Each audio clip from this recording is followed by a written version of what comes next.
John Henry Newman. John Henry Newman, C.O., February 21, 1801, August 11, 1890, was a theologian and poet, first an Anglican priest and later a Catholic priest and cardinal, who was an important and controversial figure in the religious history of England in the 19th century. He was known nationally by the mid-1830s.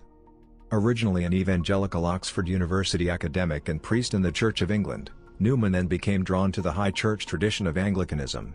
He became known as a leader of, and an able polemicist for the Oxford movement, an influential and controversial grouping of Anglicans who wished to return to the Church of England many Catholic beliefs and liturgical rituals from before the English Reformation. In this, the movement had some success. In 1845 Newman, joined by some but not all of his followers, officially left the Church of England and his teaching post at Oxford University and was received into the Catholic Church.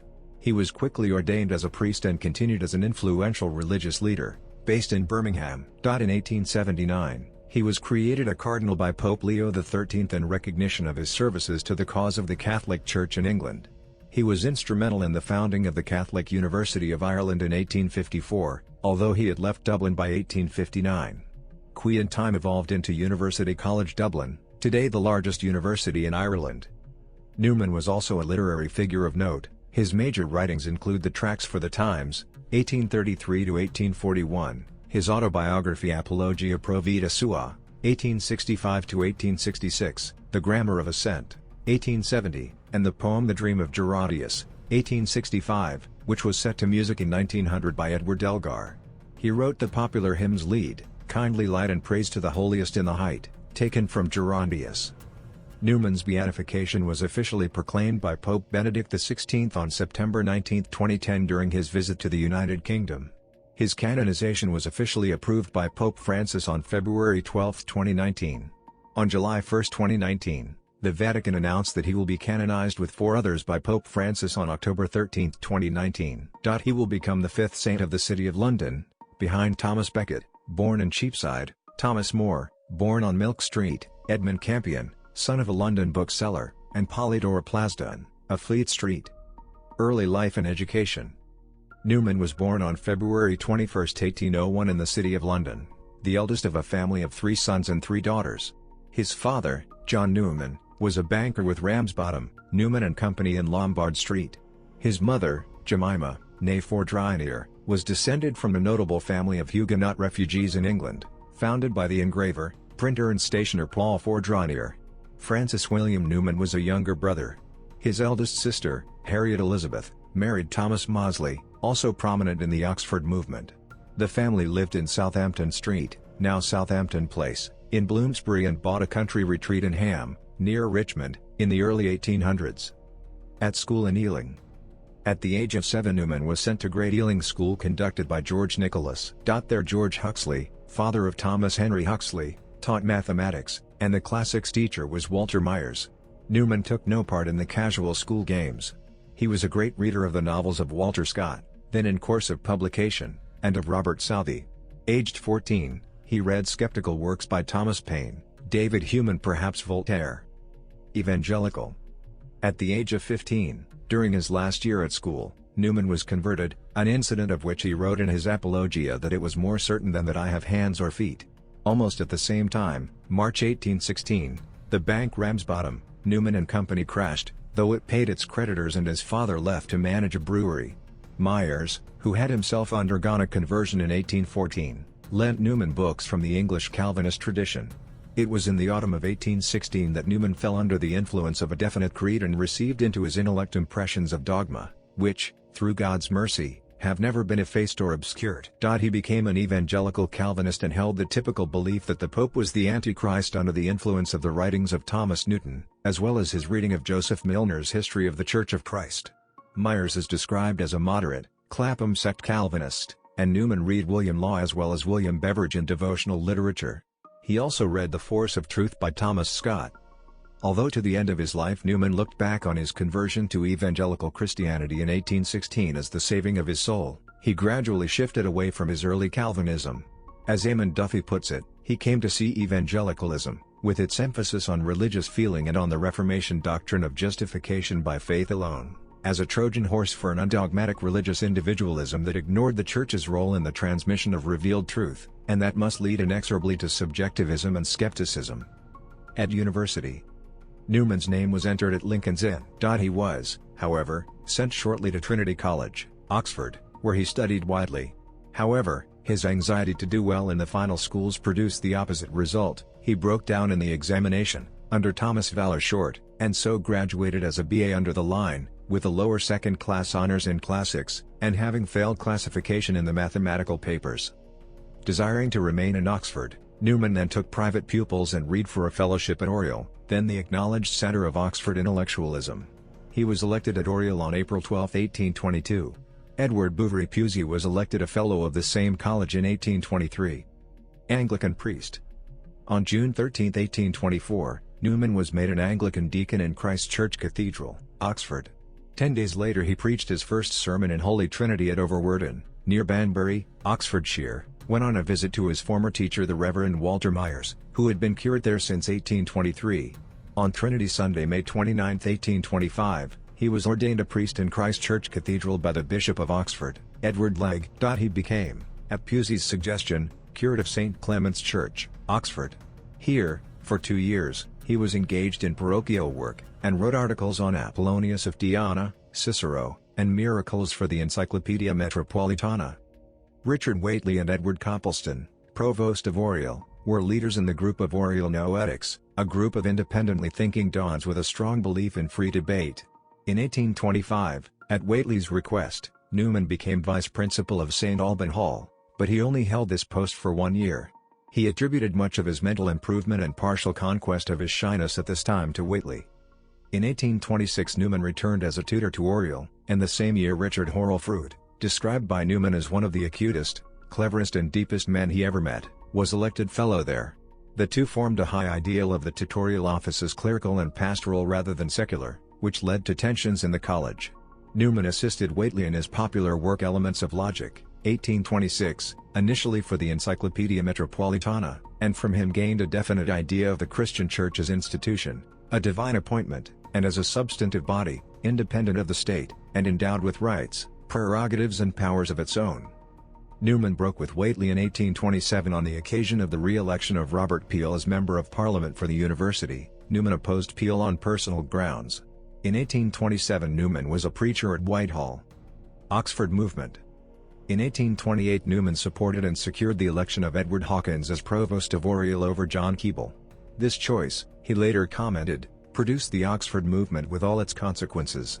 In the same year Newman was appointed Vicar of St. Mary's University Church, to which the benefice of Littlemore, to the south of the city of Oxford, was attached, and Pusey was made Regius Professor of Hebrew. At this date, though Newman was still nominally associated with the evangelicals, his views were gradually assuming a higher ecclesiastical tone. George Herring considers that the death of his sister Mary in January had a major impact on Newman. In the middle part of the year he worked to read the Church Fathers thoroughly. While local secretary of the Church Missionary Society, Newman circulated an anonymous letter suggesting a method by which Anglican clergy might practically oust nonconformists from all control of the society. This resulted in his being dismissed from the post on March 8, 1830, and 3 months later Newman withdrew from the Bible Society, completing his move away from the Low Church group. In 1831 to 1832 Newman became the select preacher before the university. In 1832 his difference with Hawkins as to the substantially religious nature of a college tutorship became acute and prompted his resignation. Mediterranean travels. In December 1832, Newman went with Horrelfrude, on account of the latter's health, for a tour in southern Europe. On board the mail steamship Hermes they visited Gibraltar, Malta, the Ionian Islands and, subsequently, Sicily, Naples, and Rome, where Newman made the acquaintance of Nicholas Wiseman. In a letter home he described Rome as the most wonderful place on earth, but the Roman Catholic Church is polytheistic, degrading and idolatrous. During the course of this tour, Newman wrote most of the short poems which a year later were printed in the Lyria Apostolica. From Rome, instead of accompanying the Frauds home in April, Newman returned to Sicily alone. He fell dangerously ill with gastric or typhoid fever at Leonforte, but recovered, with the conviction that God still had work for him to do in England. Newman saw this as his third providential illness. In June 1833 he left Palermo for Marseille in an orange boat, which was becalmed in the Strait of Bonifacio. Here, Newman wrote the verses Lead, Kindly Light, which later became popular as a hymn. Tracts for the Times. Newman was at home again in Oxford on July 9, 1833 and, on 14 July, Keble preached at St. Mary's an assize sermon on national apostasy, which Newman afterwards regarded as the inauguration of the Oxford movement. In the words of Richard William Church, it was Keble who inspired, Fruit who gave the impetus, and Newman who took up the work, but the first organization of it was due to Hugh James Rose, editor of the British magazine, who has been styled the Cambridge originator of the Oxford movement.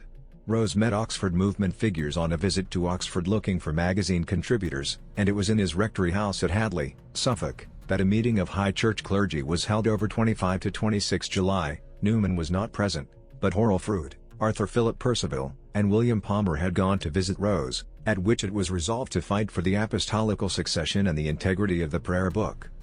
A few weeks later Newman started, apparently on his own initiative, the Tracts for the Times, from which the movement was subsequently named Tractarian. Its aim was to secure for the Church of England a definite basis of doctrine and discipline. At the time the state's financial stance towards the Church of Ireland had raised the spectres of disestablishment, or an exit of high churchmen. The teaching of the tracts was supplemented by Newman's Sunday afternoon sermons at St. Mary's, the influence of which, especially over the junior members of the university, was increasingly marked during a period of 8 years. In 1835 Pusey joined the movement, which, so far as concerned ritual observances, was later called Puseyite. In 1836 the Tractarians appeared as an activist group, in united opposition to the appointment of Rand Dixon Hampton as Regius Professor of Divinity. Hampton's 1832 Bampton Lectures, in the preparation of which Joseph Blanco White had assisted him, were suspected of heresy, and this suspicion was accentuated by a pamphlet put forth by Newman, Elucidations of Dr. Hampton's Theological Statements. At this date Newman became editor of the British Critic. He also gave courses of lectures in a side chapel of St. Mary's in defense of the via media, middle way, of Anglicanism between Roman Catholicism and popular Protestantism. Doubts and opposition. Newman's influence in Oxford was supreme about the year 1839. Just then, however, his study of monophysitism caused him to doubt whether Anglican theology was consistent with the principles of ecclesiastical authority which he had come to accept. He read Nicholas Wiseman's article in the Dublin Review on the Anglican claim, which quoted Augustine of Hippo against the Donatists, Securis judicat orbis terrarum, the verdict of the world is conclusive. Newman later wrote of his reaction. After a furore in which the eccentric John Brand Morris preached for him in St. Mary's in September 1839, Newman began to think of moving away from Oxford. One plan that surfaced was to set up a religious community in Littlemore, outside the city of Oxford. Since accepting his post at St. Mary's, Newman had a chapel, dedicated to Sts. Nicholas and Mary, and school built in the parish's neglected area. Newman's mother had laid the foundation stone in 1835, based on a half-acre plot and £100 given by Oriel College. Newman planned to appoint Charles Portales Golightly, an Oriel man, as curate at Littlemore in 1836. However, Golightly had taken offence at one of Newman's sermons, and joined a group of aggressive anti-Catholics. Thus, Isaac Williams became Littlemore's curate instead, succeeded by John Rouse Bloxham from 1837 to 1840, during which the school opened. William John Copeland acted as curate from 1840. Newman continued as a high Anglican controversialist until 1841, when he published Tract 90, which proved the last of the series. This detailed examination of the 39 articles suggested that their framers directed their negations not against Catholicism's authorized creed, but only against popular errors and exaggerations. Though this was not altogether new, Archibald Campbell Tate, with 3 other senior tutors, denounced it as suggesting and opening a way by which men might violate their solemn engagements to the university. Other heads of houses and others in authority joined in the alarm. At the request of Richard Bagot, the Bishop of Oxford, the publication of the tracts came to an end. Retreat to Littlemore. Newman also resigned the editorship of the British Critic and was thenceforth, as he later described it, on his deathbed as regards membership with the Anglican Church. He now considered the position of Anglicans to be similar to that of the semi-Arians in the Arian controversy. The joint Anglican-Lutheran bishopric set up in Jerusalem was to him further evidence that the Church of England was not apostolic. In 1842 Newman withdrew to Littlemore with a small band of followers, and lived in semi-monastic conditions. The first to join him there was John d'Aubry d'Algairns. Others were William Lockhart on the advice of Henry Manning, Ambrose St. John in 1843, Frederick Oakley in Albany, James Christie in 1845. The group adapted buildings in what is now College Lane, Littlemore, opposite the inn, including stables and a granary for stagecoaches. Newman called it the House of the Blessed Virgin Mary at Littlemore, now Newman College. This Anglican monastery attracted publicity and much curiosity in Oxford, which Newman tried to downplay, but some nicknamed it Newmanuth, from Maynooth College. Some Newman disciples wrote about English saints, while Newman himself worked to complete an essay on the development of doctrine. In February 1843, Newman published, as an advertisement in the Oxford Conservative Journal, an anonymous but otherwise formal retractation of all the hard things he had said against Roman Catholicism. Lockhart became the first in the group to convert formally to Catholicism. Newman preached his last Anglican sermon at Littlemore, the valedictory The Parting of Friends on 25th of September, and resigned the living of St. Mary's, although he did not leave Littlemore for 2 more years, until his own formal reception into the Catholic Church. Conversion to Roman Catholicism. An interval of 2 years then elapsed before Newman was received into the Roman Catholic Church on October 9, 1845 by Dominic Barberi, an Italian Passionist, at the college in Littlemore. The personal consequences for Newman of his conversion were great. He suffered broken relationships with family and friends, attitudes to him within his Oxford circle becoming polarized. The effect on the wider Tractarian movement is still debated, since Newman's leading role is regarded by some scholars as overstated, as is Oxford's domination of the movement as a whole. Tractarian writings had a wide and continuing circulation after 1845, well beyond the range of personal contacts with the main Oxford figures, and Tractarian clergy continued to be recruited into the Church of England in numbers.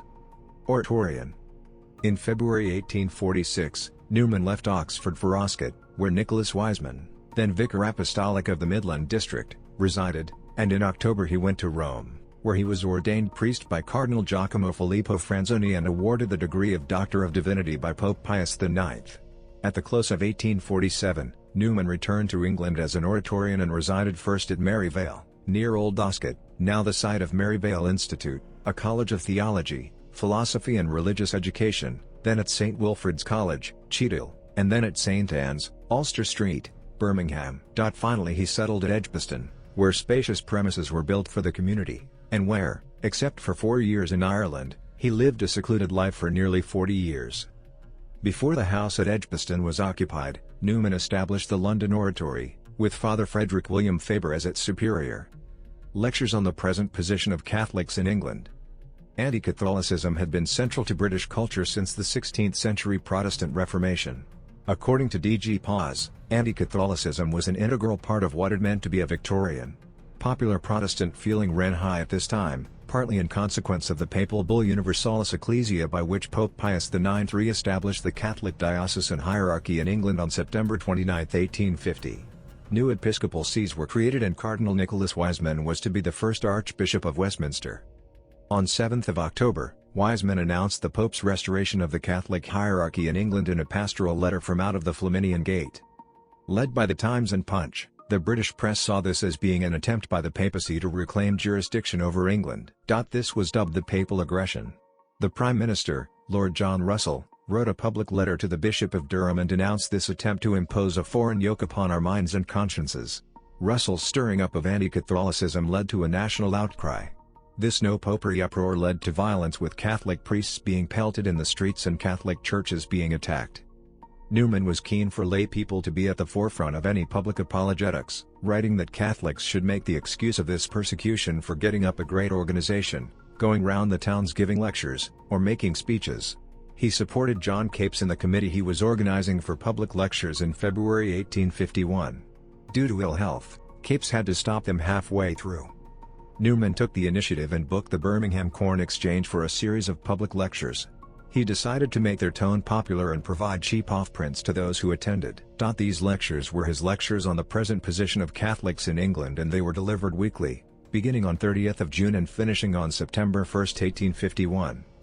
In total there were 9 lectures, which form the 9 chapters of the published book. Following the first edition, a number of paragraphs were removed following the Achilles trial, as they were decided by a jury to constitute a libel, June 24, 1852. Andrew Nash describes the lectures as an analysis of this ideology, satirizing it, demonstrating the false traditions on which it was based, and advising Catholics how they should respond to it. They were the first of their kind in English literature. John Wolfe assesses the lectures as The response to the lectures was split between Catholics and Protestants. Catholics greeted them with enthusiasm.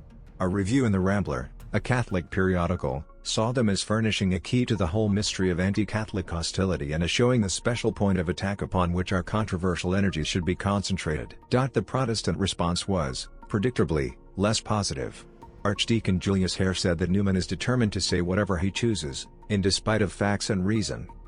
Wilfred Ward, Newman's first biographer, describes the lectures as follows. Ian Kerr has raised the profile of Newman's satire. Kerr notes that Newman's imagery has a savage, Swiftian flavor and can be grotesque in the Dickens manner. Newman himself described the lectures as his best written book. Achille trial. One of the features of English anti-Catholicism was the holding of public meetings at which ex-Catholics, including former priests, denounced their prior beliefs and gave detailed accounts of the horrors of Catholic life. Giacinto Achille, 1803–1860, an ex-Dominican friar, was one such speaker. In 1833 Achille, author of Dealings with the Inquisition, or Papal Rome, her priests, and her Jesuits, 1851, had been made Master of Sacred Theology at the College of St. Thomas, the future Pontifical University of St. Thomas Aquinas, Angelicum. Nash describes Achilles' journey to England thus. In July 1850, Wiseman wrote a detailed exposé of him in the Dublin Review which listed all of his offences. Newman therefore assumed, after seeking legal advice, that he would be able to repeat the facts in his fifth lecture in his lectures on the present position of Catholics in England. In these lectures, Newman denounced various anti-Catholic utterances. These included those of the Maria monk, the allegation of cells under his own oratory on Hagley Road, Birmingham, and those of Giacinto Achille. Newman emphasizes the importance of responding to Achille. The section of the lecture that was decided by jury to constitute a libel was. The libel charge was officially laid against Newman in November. Under English law, Newman needed to prove every single charge he had made against Achille. Newman requested the documents that Wiseman had used for his article in the Dublin Review, but he had mislaid them. He eventually found them, but it was too late to prevent the trial. Newman and his defense committee needed to locate the victims and return them to England. A number of the victims were found, and Maria Gibran, a friend of Newman, went to Italy to return with them to England. Achille, on hearing that witnesses were being brought, arranged for the trial to be delayed. This put Newman under great strain, as he had been invited to be the founding rector of the proposed Catholic University in Dublin and was composing and delivering the lectures that would become the idea of a university.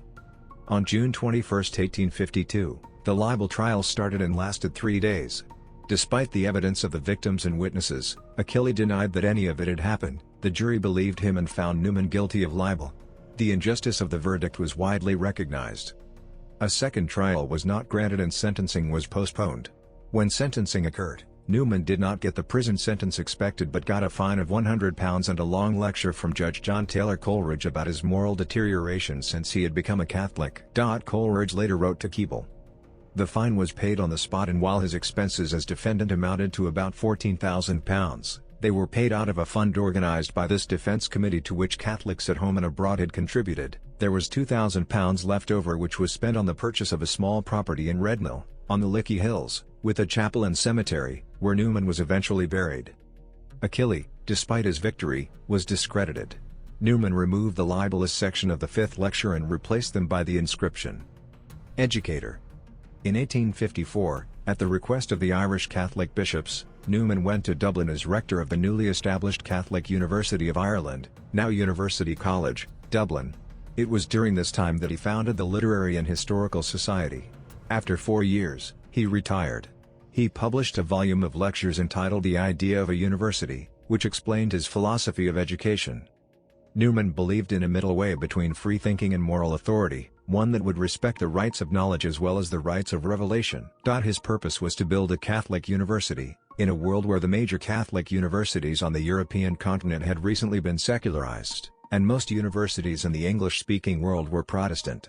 For a university to claim legitimacy in the larger world, it would have to support research and publication free from church censorship. However, for a university to be a safe place for the education of Catholic youth, it would have to be a place in which the teachings of the Catholic Church were respected and promoted. This philosophy encountered opposition within the Catholic Church, at least in Ireland, as evidenced by the opinion of Bishop Paul Cullen. In 1854, Cullen wrote a letter to the Vatican's Office Propaganda Fide, now called the Congregation for the Evangelization of Peoples, criticizing Newman's liberal exercise of authority within the new university. The university as envisaged by Newman encountered too much opposition to prosper. However, his book did have a wide influence. In 1858, Newman projected a branch house of the oratory at Oxford, but this project was opposed by Father, later Cardinal, Henry Edward Manning, another influential convert from Anglicanism, and others. It was thought that the creation of a Catholic body within the heart of Oxford was likely to induce Catholics to send their sons to the university, rather than to newly formed Catholic universities. The scheme was abandoned. When Catholics did begin to attend Oxford from the 1860s onwards, a Catholic club was formed and, in 1888, it was renamed the Oxford University Newman Society in recognition of Newman's efforts on behalf of Catholicism in that university city. The Oxford Oratory was eventually founded over 100 years later in 1993. In 1859, Newman established, in connection with the Birmingham Oratory, a school for the education of the sons of gentlemen along lines similar to those of English public schools. The Oratory School flourished as a boys' boarding school, dubbed the Catholic Eton. Relationships with other converts. Newman had a special concern in the publisher Burns and Oates. The owner, James Burns, had published some of the Tractarians, and Burns had himself converted to Roman Catholicism in 1847. Newman published several books with the company, effectively saving it. There is even a story that Newman's novel Loss and Gain was written specifically to assist Burns. In 1863, in a response to Thomas William Allies, while agreeing that slavery was bad, Newman would not publicly condemn it as intrinsically evil on the grounds that it had been tolerated by St. Paul, thus asserting that slavery is a condition of life ordained by God in the same sense that other conditions of life are. Newman and Henry Edward Manning both became significant figures in the late 19th century Roman Catholic Church in England. Both were Anglican converts and both were elevated to the dignity of cardinal. In spite of these similarities, in fact there was a lack of sympathy between the two men who were different in character and experience, and they clashed on a number of issues, in particular the foundation of an oratory in Oxford. On theological issues, Newman had reservations about the declaration of papal infallibility, Manning favored the formal declaration of the doctrine. George W. E. Russell recorded that Apologia. In 1862 Newman began to prepare autobiographical and other memoranda to vindicate his career. The occasion came when, in January 1864, Charles Kingsley, reviewing James Anthony Froude's History of England in Macmillan's magazine, incidentally asserted that Father Newman informs us that truth for its own sake need not be, and on the whole ought not to be, a virtue of the Roman clergy. Edward Lothbadley, who had been a close legal advisor to Newman since the Achille trial, encouraged him to make a robust rebuttal. After some preliminary sparring between the two, in which Kingsley refused to admit any fault, Newman published a pamphlet, Mr. Kingsley and Dr. Newman, a correspondence on the question whether Dr. Newman teaches that truth is no virtue, published in 1864 and not reprinted until 1913. The pamphlet has been described as unsurpassed in the English language for the vigor of its satire. However, the anger displayed was later, in a letter to Sir William Cope, admitted to have been largely feigned. After the debate went public, Kingsley attempted to defend his assertion in a lengthy pamphlet entitled What Then Does Dr. Newman Mean? Described by a historian as one of the most momentous rhetorical and polemical failures of the Victorian age. In answer to Kingsley, again encouraged by Badley, Newman published in bi-monthly parts his Apologia Pro Vita Sua, a religious autobiography. Its tone changed the popular estimate of its author, by explaining the convictions which had led him into the Catholic Church. Kingsley's general accusation against the Catholic clergy is dealt with later in the work. His specific accusations are addressed in an appendix. Newman maintains that English Catholic priests are at least as truthful as English Catholic laymen. Newman published a revision of the series of pamphlets in book form in 1865. In 1913 a combined critical edition, edited by Wilfred Ward, was published. In the book, Newman wrote, "Here are but two alternatives, the way to Rome, and the way to atheism." In the conclusion of the Apologia, Newman expressed sympathy for the liberal Catholicism of Charles de Montalembert and Jean-Baptiste Henri Lacordaire. In their general line of thought and conduct I enthusiastically concur, and consider them to be before their age. Later years and death. In 1870, Newman published his Grammar of Assent, a closely reasoned work in which the case for religious belief is maintained by arguments somewhat different from those commonly used by Roman Catholic theologians of the time. In 1877, in the republication of his Anglican works, he added to the 2 volumes containing his defense of the Via Media, a long preface in which he criticized and replied to anti-Catholic arguments of his own which were contained in the original works. At the time of the First Vatican Council, 1869–1870, Newman was uneasy about the formal definition of the doctrine of papal infallibility, believing that the time was inopportune. In a private letter to his bishop, William Bernard Olithorne, surreptitiously published, he denounced the insolent and aggressive faction that had pushed the matter forward. Newman gave no sign of disapproval when the doctrine was finally defined, but was an advocate of the principle of minimizing, that included very few papal declarations within the scope of infallibility. Subsequently, in a letter nominally addressed to the Duke of Norfolk when Gladstone accused the Roman Church of having equally repudiated modern thought and ancient history, Newman affirmed that he had always believed in the doctrine, and had only feared the deterrent effect of its definition on conversions on account of acknowledged historical difficulties.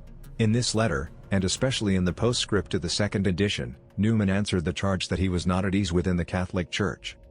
Cardinalate. In 1878, Newman's old college elected him an honorary fellow, and he revisited Oxford after an interval of 32 years, on the same day Pope Pius IX died.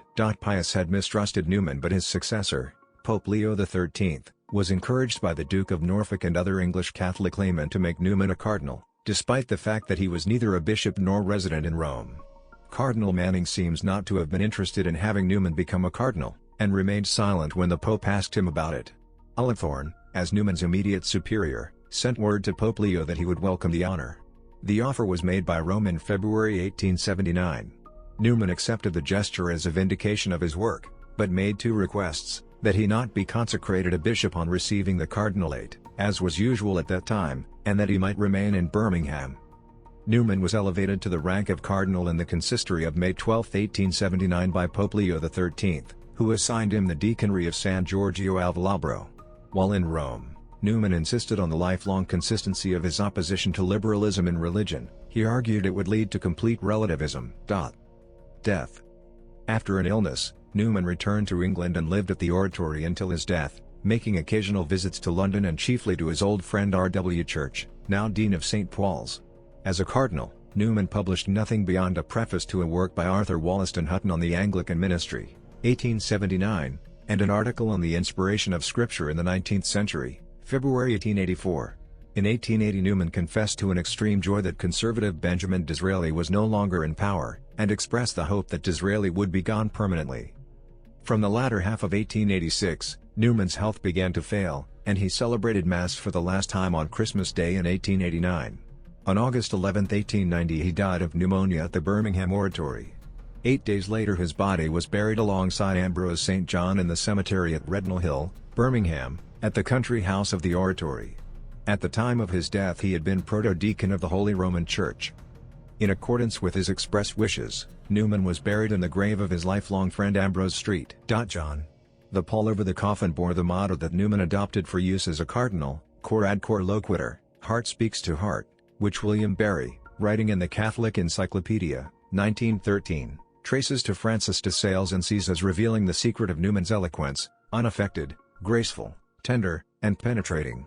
Ambrose St. John had become a Roman Catholic at around the same time as Newman, and the two men have a joint memorial stone inscribed with the motto Newman had chosen, ex umbra et imaginibus in veritatem, out of shadows and phantasms into the truth, which Barry traces to Plato's allegory of the cave.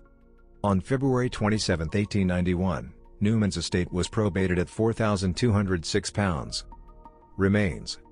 Newman's grave was opened on October 2, 2008, with the intention of moving any remains to a tomb inside Birmingham Oratory for their more convenient veneration as relics during Newman's consideration for sainthood. However, his wooden coffin was found to have disintegrated and no bones were found. A representative of Fathers of the Birmingham Oratory alleged that this was because the coffin was wooden and the burial took place at a damp site. Contemporary sources show that the coffin was covered with a softer type of soil than the clay marl of the grave site. Forensic expert John Hunter, from the University of Birmingham, tested soil samples from near the grave and said that total disappearance of a body was unlikely over the timescale. He said that extreme conditions which could remove bone would also have removed the coffin handles, which were extant. Writer. Some of Newman's short and earlier poems are described by R. H. Hutton as unequaled for grandeur of outline, purity of taste and radiance of total effect, while his latest and longest, The Dream of Gerardius, attempts to represent the unseen world along the same lines as Dante. His prose style, especially in his Catholic days, is fresh and vigorous, and is attractive to many who do not sympathize with his conclusions, from the apparent candor with which difficulties are admitted and grappled, while in his private correspondence there is charm. James Joyce had a lifelong admiration for Newman's writing style, and in a letter to his patron Harriet Shaw Weaver remarked about Newman that nobody has ever written English prose that can be compared with that of a tiresome foodling little Anglican parson who afterwards became a prince of the only true church. Theologian. Around 1830, Newman developed a distinction between natural religion and revealed religion. Revealed religion is the Judeo-Christian revelation which finds its fulfillment in Jesus Christ. Natural religion refers to the knowledge of God and divine things that has been acquired outside the Judeo-Christian revelation. For Newman, this knowledge of God is not the result of unaided reason but of reason aided by grace, and so he speaks of natural religion as containing a revelation, even though it is an incomplete revelation. Newman's view of natural religion gives rise to passages in his writings in which he appears to sympathize with a broader theology. Both as an Anglican and as a Catholic, he put forward the notion of a universal revelation. As an Anglican, Newman subscribed to this notion in various works, among them the 1830 University sermon entitled The Influence of Natural and Revealed Religion respectively, the 1833 poem Heathenism, and the book The Arians of the 4th Century, also 1833, where he admits that there was something true and divinely revealed in every religion. As a Catholic, he included the idea in A Grammar of Assent. As far as we know, there never was a time when revelation was not a revelation continuous and systematic, with distinct representatives in an orderly succession. Newman held that freedom from symbols and articles is abstractedly the highest state of Christian communion, but was the peculiar privilege of the primitive church. In 1877 he allowed that in a religion that embraces large and separate classes of adherents there always is of necessity to a certain extent an exoteric and an esoteric doctrine. Newman was worried about the new dogma of papal infallibility advocated by an aggressive and insolent faction, fearing that the definition might be expressed in overbroad terms open to misunderstanding and would pit religious authority against physical science. He was relieved about the moderate tone of the eventual definition, which affirmed the Pope's infallibility only within a strictly limited province, the doctrine of faith and morals initially given to the Apostolic Church and handed down in Scripture and tradition. Character and relationships. A 2001 biography of Newman notes that since his death in 1890 he has suffered almost as much misrepresentation as he did during his lifetime. In the Apologia he had exorcised the phantom which, as he said, gibbers instead of me the phantom of the secret Romanist, corrupting the youth of Oxford, devious and dissimulating. But he raised another phantom, that of the oversensitive, self-absorbed recluse who never did anything but think and write. Unwary readers took the Apologia as autobiography, but it is strictly what Newman called its first parts, a history of my religious opinions. In Newman's letters and memoranda and those of his friends, a more outgoing and humorous character is revealed. Newman lived in the world of his time, traveling by train as soon as engines were built and rail lines laid, and writing amusing letters about his adventures on railways and ships, and during his travels in Scotland and Ireland. He was an indefatigable walker, and as a young donatorial he often went out riding with Hortlefruit and other friends. At Oxford he had an active pastoral life as an Anglican priest, though nothing of it appears in the Apologia. Later he was active as a Catholic priest. His parishioners at the oratory, apart from a few professional men and their families, were mainly factory workers, Irish immigrants, and tradespeople. He was a caring pastor, and their recorded reminiscences show that they held him in affection. Newman, who was only a few years younger than Keats and Shelley, was born into the Romantic generation, when Englishmen still wept in moments of emotion. But he lived on into the age of the stiff upper lip, with the result that later generations, hearing of his tears on a visit to his mother's grave or at the funerals of old friends such as Henry Wilberforce, thought him not only sensitive but melancholy. The sensitive recluse of legend had a wide currency, appearing, for instance, in Lytton Strachey's description, in his famously debunking set of portraits eminent Victorians, as Newman's soft, spectacled, Oxford manner, with its half-effeminate diffidence. Geoffrey Faber, whose own account of Newman in Oxford Apostles was far from hagiographic, found Strachey's portrait a distasteful caricature, bearing scant likeness to the Newman of history and designed solely to tickle the self-conceit of a cynical and beliefless generation.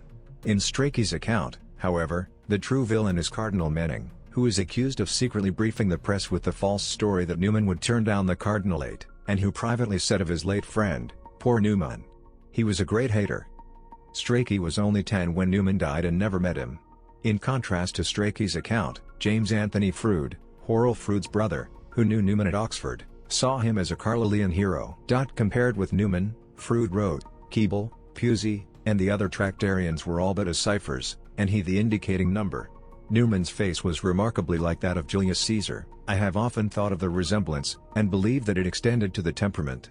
In both there was an original force of character which refused to be molded by circumstances, which was to make its own way, and become a power in the world, a clearness of intellectual perception, a disdain for conventionalities, a temper imperious and willful, but along with it a most attaching gentleness, sweetness, singleness of heart and purpose. Both were formed by nature to command others, both had the faculty of attracting to themselves the passionate devotion of their friends and followers. For hundreds of young men credo in Newmanism was the veritable symbol of faith. Celibacy.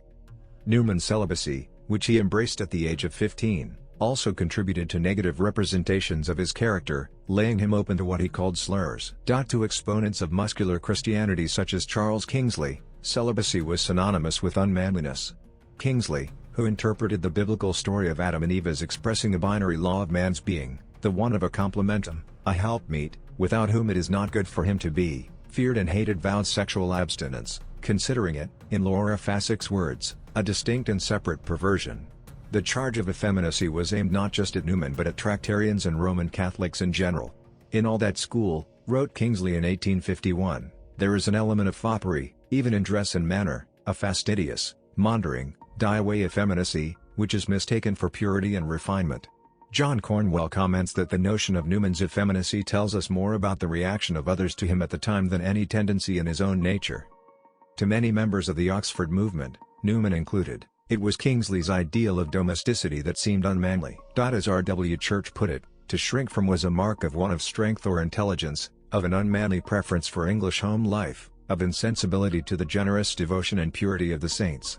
Defending his decision to remain single, Charles Reading, the hero of Newman's novel Loss and Gain, argues that surely the idea of an apostle, unmarried, pure, in fast and nakedness, and at length a martyr, is a higher idea than that of one of the old Israelites sitting under his vine and fig tree, full of temporal goods, and surrounded by sons and grandsons? James Eli Adams remarks that if manliness is equated with physical and psychological toughness, then perhaps manhood cannot be sustained within domesticity, since the ideal is incompatible with these. A common antagonism to domesticity links Tractarian discipline to Carlylean heroism. Friendships. Although Newman's deepest relationships were with men, he had many affectionate friendships with women.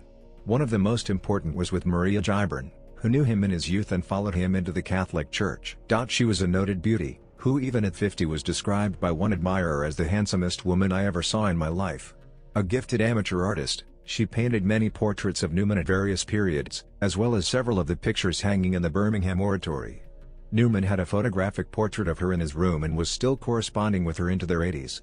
Emily Bowles, who first met Newman at Littlemore, was the recipient of some of his most outspoken letters on what he felt to be the mistaken course of the extreme infallibilists and his reasons for not speaking out as many begged him to do. When she visited Newman at the Birmingham Oratory in 1861, she was welcomed by him as only he can welcome. She would never forget the brightness that lit up his worn face as he received me at the door, carrying in several packages himself. Newman also experienced intense male friendships, the first with Richard Hurrell Froude, 1803 to 1836, the longest with Ambrose St. John, 1815 to 1875, who shared communitarian life with Newman for 32 years starting in 1843, when St. John was 28. Newman wrote after St. John's death, I have ever thought no bereavement was equal to that of a husband's or a wife's, but I feel it difficult to believe that any can be greater, or any one's sorrow greater, than mine. He directed that he be buried in the same grave as St. John. I wish, with all my heart, to be buried in Father Ambrose St. John's grave, and I give this as my last, my imperative will. Newman spelt out his theology of friendship in a sermon he preached on the feast of St. John the Evangelist, traditionally thought to be the same person as the disciple John, whom Jesus loved. In the sermon, Newman said, there have been men before now, who have supposed Christian love was so diffuse as not to admit of concentration upon individuals, so that we ought to love all men equally. Now I shall maintain here, in opposition to such notions of Christian love, and with our Saviour's pattern before me, that the best preparation for loving the world at large, and loving it duly and wisely, is to cultivate our intimate friendship and affection towards those who are immediately about us. For Newman, friendship is an intimation of a greater love, a foretaste of heaven. In friendship, Two intimate friends gain a glimpse of the life that awaits them in God. Juan Arvelas writes that someday Newman may well earn a new title, that of Doctor Emisite, Doctor of the Church on Friendship. His biography is a treatise on the human and supernatural virtues that make up friendship. Discussion about potential homosexuality. David Hilliard characterizes Geoffrey Faber's description of Newman, in his 1933 book Oxford Apostles, as a portrait of Newman as a sublimated homosexual, though the word itself was not used. On Newman's relations with Hurrell Froude, Faber wrote, "Of all his friends Froude filled the deepest place in his heart, and I'm not the first to point out that his occasional notions of marrying definitely ceased with the beginning of his real intimacy with Froude." However, while Faber's theory has had considerable popular influence, scholars of the Oxford movement tend either to dismiss it entirely or to view it with great skepticism, with even scholars specifically concerned with same-sex desire hesitating to endorse it. Ellis Hansen, for instance, writes that Newman and Froude clearly presented a challenge to Victorian gender norms, but Faber's reading of Newman's sexlessness and Hurrell Froude's guilt as evidence of homosexuality seems strained. When John Campbell Sharp combines masculine and feminine imagery in his highly poetic description of Newman's preaching style at Oxford in the early 1840s, Frederick S. Roden is put in mind of the late Victorian definition of a male invert, the homosexual. His, Newman's, homiletics suggest a woman's soul in a man's body. Roden, however, does not argue that Newman was homosexual, seeing him rather, particularly in his professed celibacy, as a cultural dissident or queer.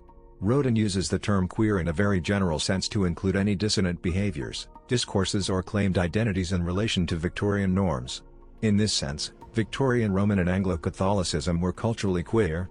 In Newman's case, Roden writes, homoaffectivity, found in heterosexuals and homosexuals alike, is contained in friendships, in relationships that are not overtly sexual. In a September 2010 television documentary, The Trouble with the Pope, Peter Tatchell discussed Newman's underlying sexuality, citing his close friendship with Ambrose St. John and entries in Newman's diaries describing their intense love for each other.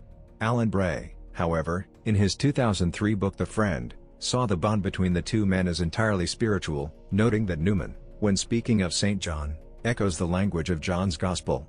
Shortly after St. John's death, Bray adds, Newman recorded a conversation between them before St. John lost his speech in those final days. He expressed his hope, Newman wrote, that during his whole priestly life he had not committed one mortal sin. For men of their time and culture that statement is definitive. Newman's burial with Ambrose St. John cannot be detached from his understanding of the place of friendship in Christian belief or its long history. Bray cites numerous examples of friends being buried together.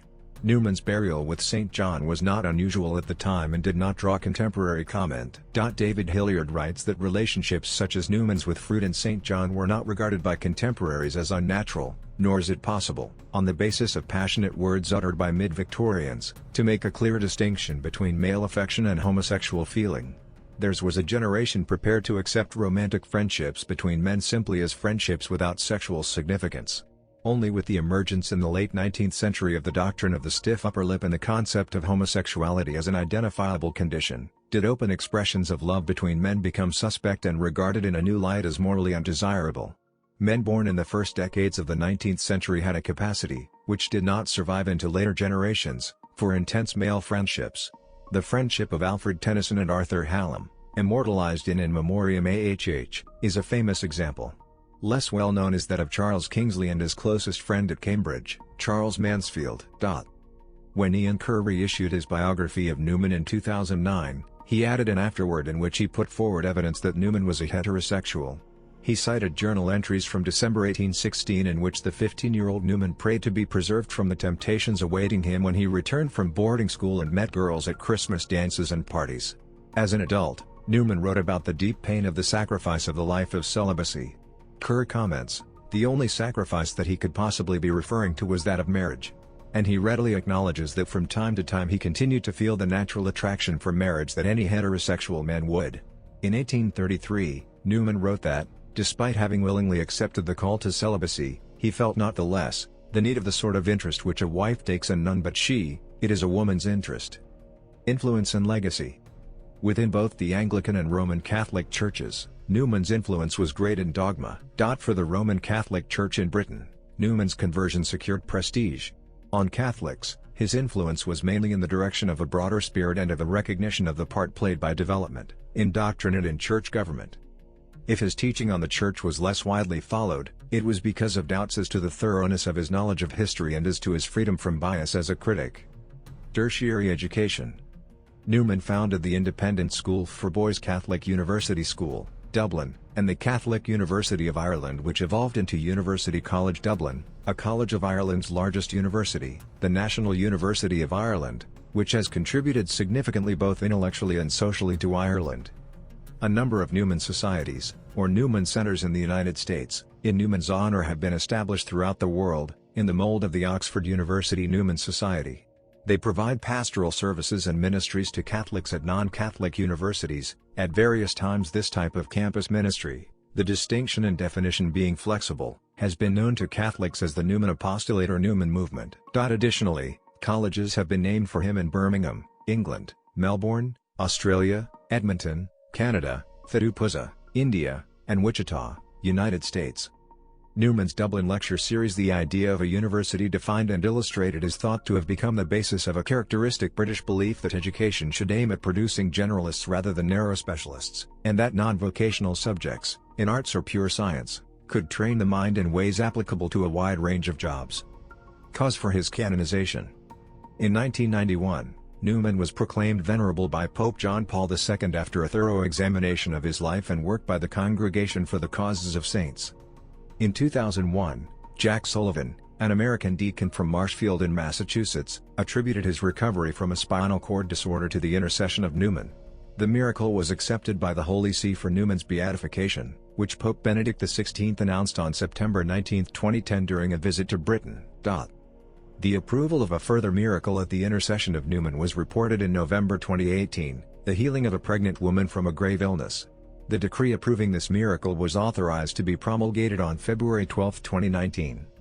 On July 1, 2019, with an affirmative vote, Newman's canonization was authorized and the date for the canonization ceremony was set for October 13, 2019. Works October 13, 2019. Works October 13, 2019. Works October 13, 2019. Works October 13, 2019. Works October 13, 2019. Works